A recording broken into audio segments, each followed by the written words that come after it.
d'une économie durable autour du développement des pépinières, des aménagements paysagers, de la reforestation et des sites naturels à protéger. Pour ce faire, il a souligné la nécessité d'impliquer davantage les collectivités territoriales et de renforcer les personnels techniques des eaux et forêts avec des recrutements spéciaux ou le redéploiement d'éléments volontaires de la gendarmerie nationale et de la police nationale. Abordant la question de l'accélération du processus de transformation du système sanitaire national, le président de la République a rappelé que la santé est un secteur prioritaire de l'action de l'État, coïncidant avec une demande sociale de premier ordre de nos concitoyens qui réclament avec insistance l'amélioration de la gouvernance sanitaire dans tous ses aspects. Le chef de l'État a invité le ministre de la Santé et de l'Action sociale à veiller en permanence à l'accès des populations à des soins essentiels de qualité dans une dynamique de promotion de la prévention sanitaire et de renforcement continu de la surveillance épidémiologique. Le président de la République a demandé l'évaluation prospective de la réforme hospitalière de 1998, l'actualisation de la carte sanitaire et la maîtrise de l'agenda des réalisations de nouveaux projets d'hôpitaux et d'établissements de santé selon les différents niveaux de la pyramide sanitaire.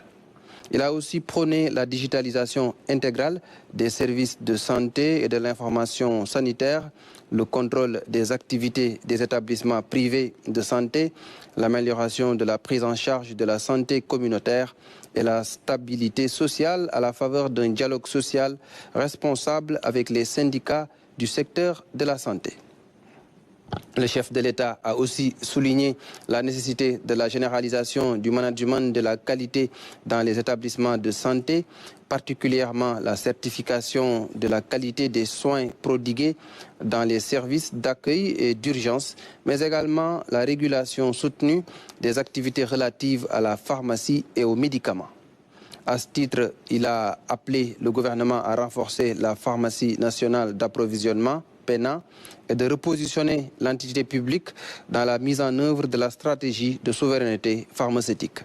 Le président de la République a dès lors exhorté le Premier ministre, en relation avec les ministres impliqués, à travailler pour la mise en place d'un financement participatif et innovant du système de santé avec une refonte globale de l'actuelle politique de couverture sanitaire universelle, CSU, qui amplifie la dette hospitalière et menace la stabilité et la viabilité du système sanitaire national.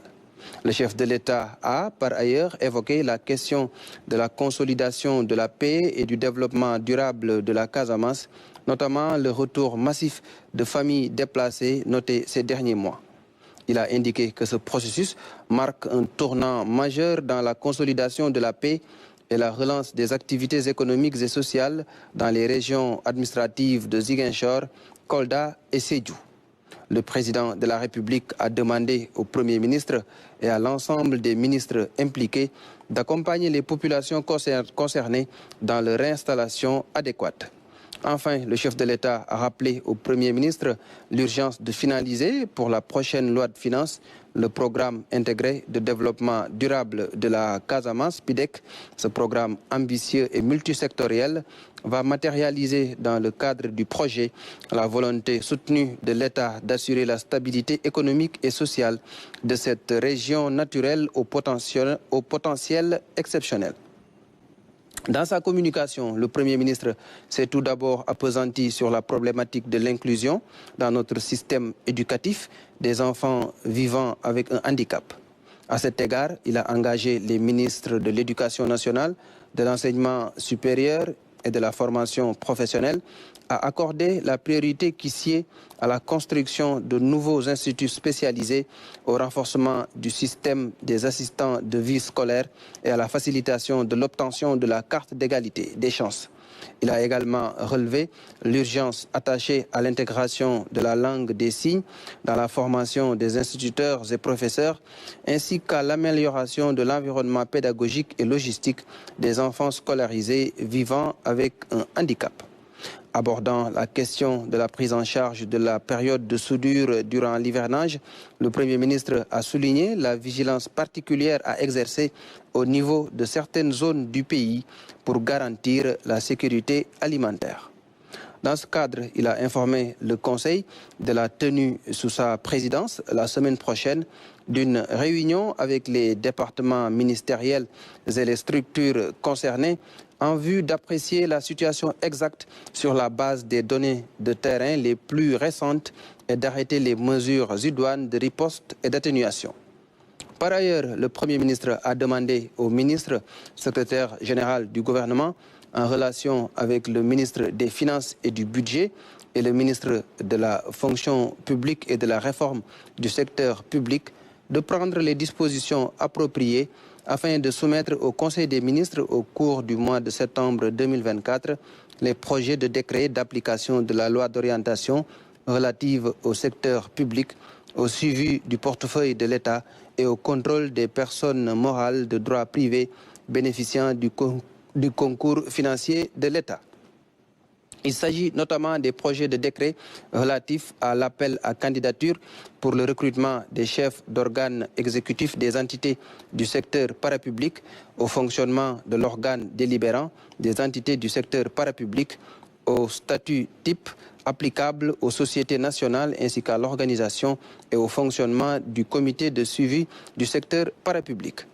Le Premier ministre est également revenu sur l'urgence qu'il attache à la formalisation des exigences en matière d'exercice de fonction publique dans le sillage de la lettre adressée par Monsieur le Président de la République dès sa prise de fonction aux fonctionnaires et agents de l'administration.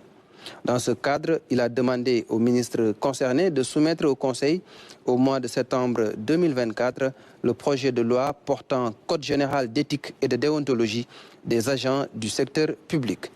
Enfin, en perspective de la prochaine rentrée scolaire, le Premier ministre a invité le ministre de l'Éducation nationale à revoir le dispositif de commande d'uniformes scolaires en privilégiant la proximité par le recours aux tailleurs des quartiers où se situent les écoles. Cette initiative devra toutefois s'adosser à des mesures incitatives à formaliser leurs activités. Au titre des communications des ministres. Le ministre des Finances et du Budget a fait le point sur la visite sur site des experts du groupe d'action financière. Le ministre de l'Hydraulique et de l'Assainissement a présenté la situation hebdomadaire de la gestion des inondations. Le ministre de l'Urbanisme, des collectivités territoriales et de l'aménagement des territoires a fait une communication portant sur les bâtiments menaçant ruine. Le ministre de la Communication, des Télécommunications et du Numérique a fait le point sur la situation du groupe La Poste. Et puis le Conseil a adopté des textes législatifs et réglementaires. Le Conseil a examiné et adopté le projet de décret portant organisation du ministère de l'Énergie, du Pétrole et des Mines, le projet de décret portant création et fixant les règles d'organisation et de fonctionnement du Fonds de développement géologique et minier, le projet de décret portant organisation du ministère de la Jeunesse, des Sports et de la Culture. À présent, les mesures individuelles. Le président de la République a pris les décisions